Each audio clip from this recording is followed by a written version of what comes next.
Então vamos seguir, boa noite a todos. Eu vou fazer um update do mercado aqui. Vocês estavam aqui semana passada, assistiram a super quarta da semana passada, e eu comentei sobre o índice estar acima dos 125 mil pontos, né?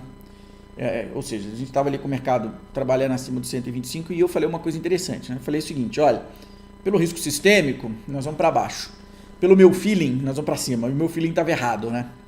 E foi interessante isso porque nem sempre tu vai acertar. Esse é o primeiro ponto. Nem sempre o feeling é o mais importante, né? E dois, a análise, quando bem feita, sabe? A análise de uma empresa, ela tem que ser superior ao que você acha. Então ficou essa lição mais uma vez, né? A gente acaba aprendendo. Ou seja, o que trouxe o mercado para baixo, que eu vou comentar agora, continuou continuou pesando e de certa forma ampliou. Então o que a gente tem? Primeiro, a gente já está tendo uma saída de gringo, fato, né? Então foi isso que pesou? Não, a saída do gringo já está acontecendo. Então isso aí é um fato negativo. Nós temos o cenário americano com postergação do corte de juros. Isso é ruim para a gente. Então é outro fator que pesou. Teve novidade, update disso? Não. Mas nós temos mais um segundo fator sistêmico que pesa o mercado. A novidade, ou o que mudou, foi que nós, Brasil, estamos fazendo um flashback a 2010. Nós estamos voltando num modelo de gestão central na era Dilma. Ou seja, que foi um desastre. A gente está inchando novamente a máquina, a gente está gastando mais do que deveria e, em contrapartida, a gente está aumentando imposto para todo lado. Você já catou moedinha para poder pagar alguma coisa? Pois é. É assim, onde tem possibilidade, vamos aumentar imposto. Só que isso, a gente sabe o que vai causar, né? A gente sabe qual é o resultado disso. Mas não é, para quem me acompanha aqui na Super Quarta, sabe que não é novidade. Eu tenho batido nessa tecla. Tanto que na última Super Quarta, eu falei assim, pessoal, o fiscal, a gente já sabe que tá ruim, não vou ficar falando disso, né? Mas por que piorou nessa semana? Porque em 2023, o governo mandou para o Congresso uma meta de um pequeno superávit. Agora, o governo virou e falou assim, olha, eu não vou conseguir fazer superávit. Eu vou te entregar zero. Ora, se ele mudou a regra, né? Mudou a meta, e não vai ter mais superávit, vai ser zero. Qual a chance dele mudar novamente e entregar um déficit? O que era para ser um superávit vai ser um déficit. Gustavo, mas o que isso tem a ver com o mercado? Tem a ver que, né, uma economia como o Brasil, muito, muito dependente de governo central. Por quê? Porque o governo controla a Petrobras, que controla preço de combustível, que impacta diretamente e pesa muito na inflação. O governo é o maior empregador do país, né?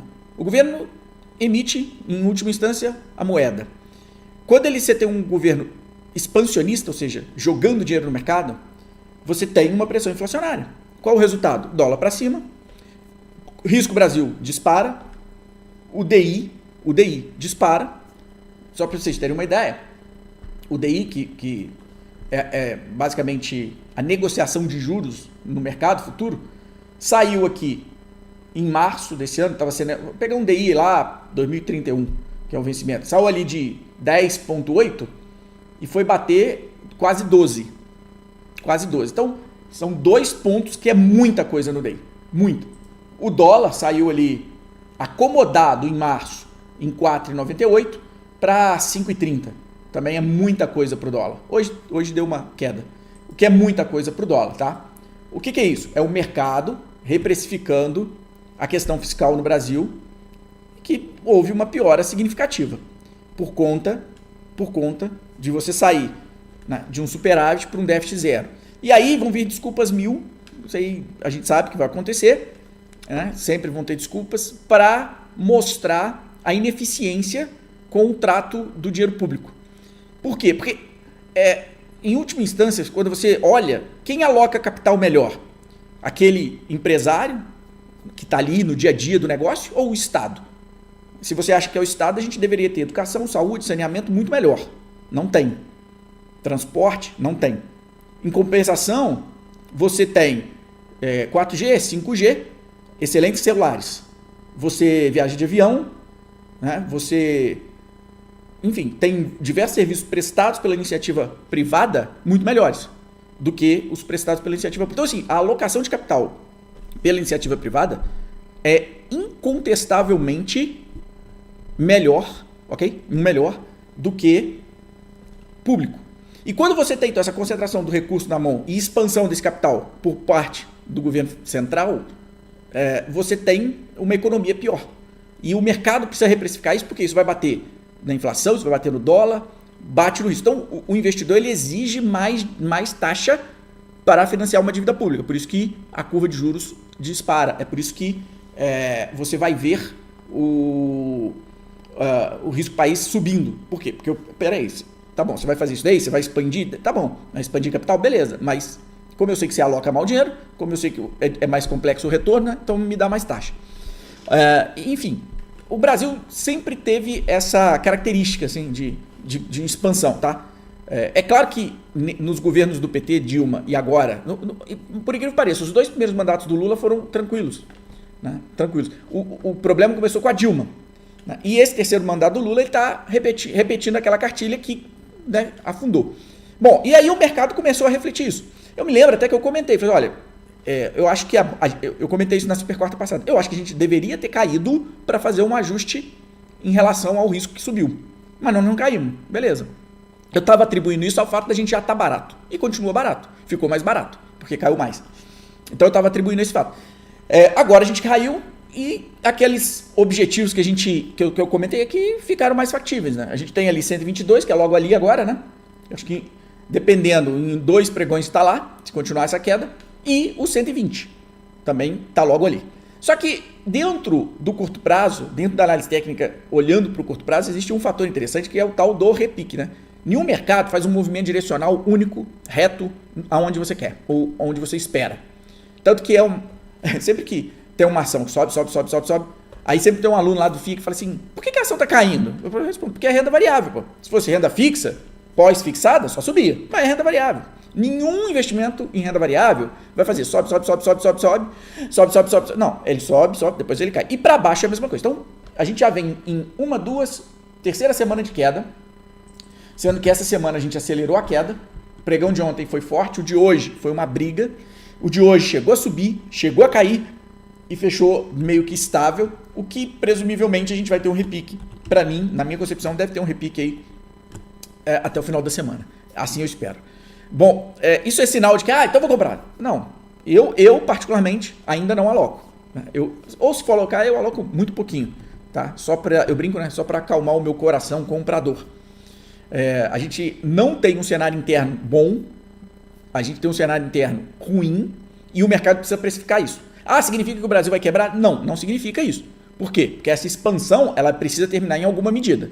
Se olhar para a Petrobras, a gente tem uma defasagem de mais ou menos 20% da gasolina em relação à paridade internacional. Logo, né, Petrobras começa a sangrar, fato.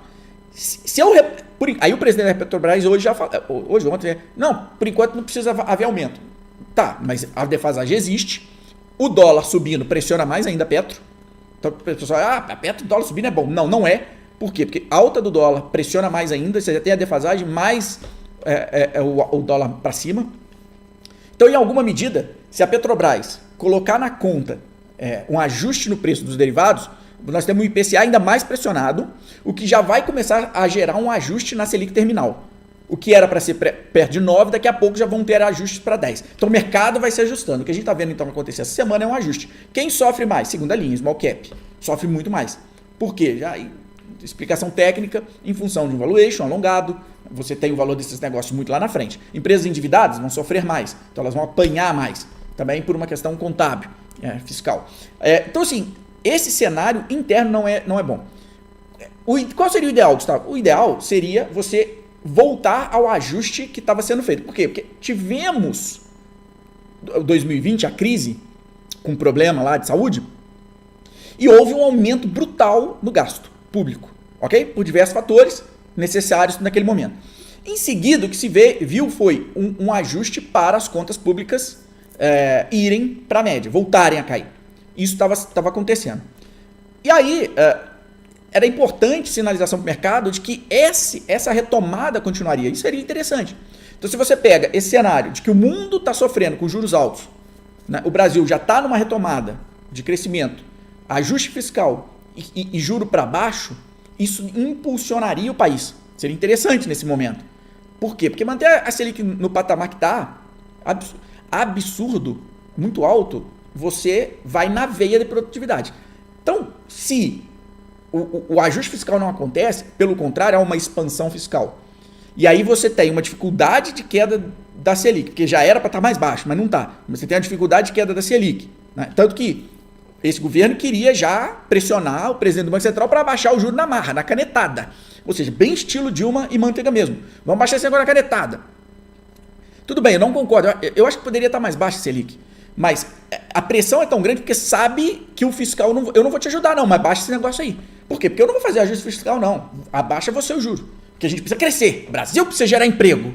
Tá? Então, esse modelo é terrível. Então, se prepare porque, olhando para esse cenário, o fiscal não tá legal, está pesando, o mercado vai ajustar isso. Significa que acabou, né? Vamos quebrar e as empresas vão virar pó? Não é nada disso, pessoal. Não é nada disso. Quando você investe, existem dois riscos. Eu já falei isso aqui. Um, que é para todo mundo, é o risco sistêmico. Vai cair todo mundo se o negócio estiver ruim, beleza? E um outro que é o da própria empresa. Tanto que entre 2010 e 2015, da dupla Dilma-Manteiga, você pega a Equatorial, Ultrapar, os papéis subiram absurdamente. Subiram muito. É óbvio que em alguns períodos eles caíam, mas se pegar no todo, subiram enquanto a bolsa caiu, ok? Por isso que assim, escolhas fazem a diferença. O mais importante é o que você tem na carteira, porque é isso que vai fazer a diferença, tá? Bom, então sobre o mercado é isso. Eu falei o que eu esperava, o que eu imaginava aqui que eu deveria trazer para vocês, para ficar atento a esse risco sistêmico. A situação pesou um pouco. Eu acredito que a gente deva ter um repique até o final da semana. Um dia de alívio, a gente vai achar que é fundo. Pode ser fundo? Pode. Mas no 120 seria mais interessante. Meu sentimento, eu continuo achando tudo barato por conta dos resultados, tá? Por conta da geração de caixa, por conta do que as empresas têm entregue. Saiu o IBCBR hoje, foi interessante, não foi ruim. Então vai ter um ajuste de PIB para cima, que é bom. Porém, a gente sabe que o caminho que nós estamos tomando, com o fiscal e tal, vai trazer problemas lá na frente. Então, o mercado ele não olha para o que saiu agora. Ele fala, peraí, beleza, eu tô vendo esse PIB aqui interessante. O IBCBR foi bom. Só que esse caminho aqui eu já vi. E ele não leva ao paraíso. Eu sei onde ele leva. Então, o respiro do PIB pode estar no final. O mercado olha isso e começa a reprecificar isso, tá? Toma cuidado com isso. Escolha a boa empresa sempre em primeiro lugar. Sempre vai te dar o retorno melhor, fazer boas escolhas. Bom, dito isso, vamos abrir para perguntas aqui.